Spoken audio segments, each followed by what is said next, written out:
My brother, who is 24 years old, has been around long enough to vote for two presidential elections.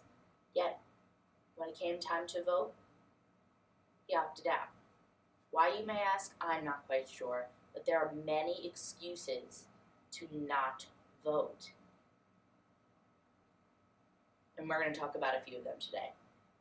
The Pew Research Center, which is a nonpartisan fact site, put out an article after the 2016 election. This article, titled U.S. Voter Turnout, gave facts about that came out in the census. Drew DeSilver stated that 55.7% of the voting age population in the U.S., aka me, voted in this past election. Where was everyone else? The reason I think you should listen is simply we can make change through our votes. Today we are going to talk about, first, every vote counts. Second, we have the information right at our fingertips. And lastly, time can be made to vote. Non-voters claim that my individual vote doesn't matter. I'm here to say that every single vote counts. Jacob Cedarbaum from the Harvard Crimson, which is an Ivy League paper, stated that the 2000 election between George Bush and Al Gore came down to the state of Florida.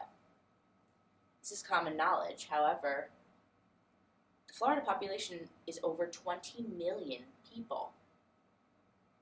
And this vote came down to 537 people. 20 million, 537. In the 2004 Washington gubernatorial race, it came down to 133 votes.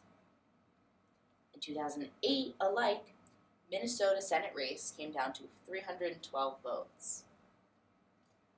537, 133, and 312.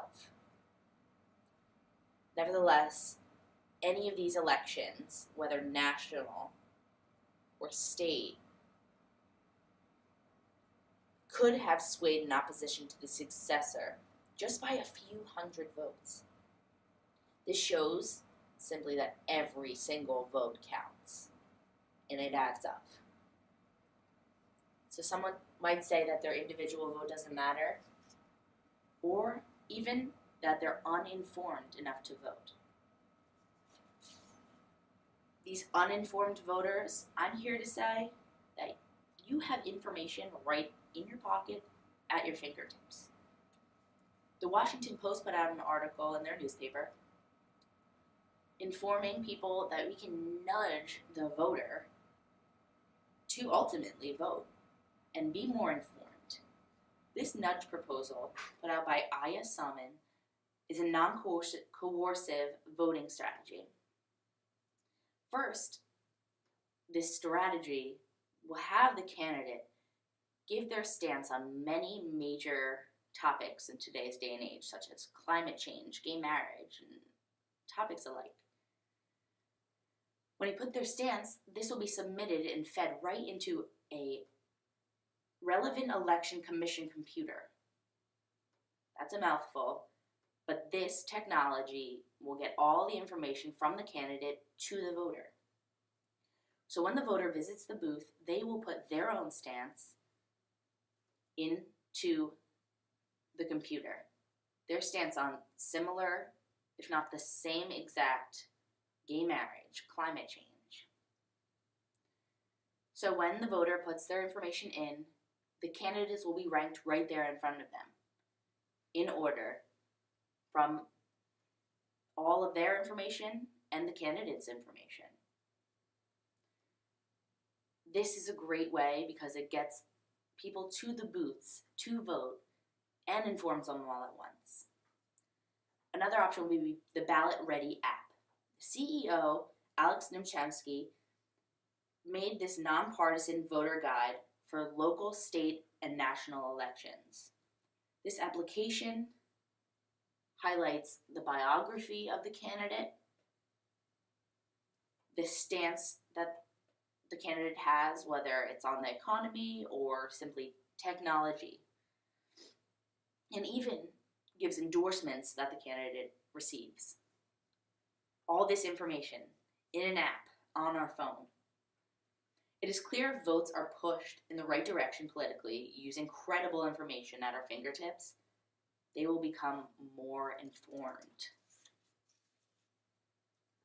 So if I'm not informed enough, there are many reasons that I can be informed.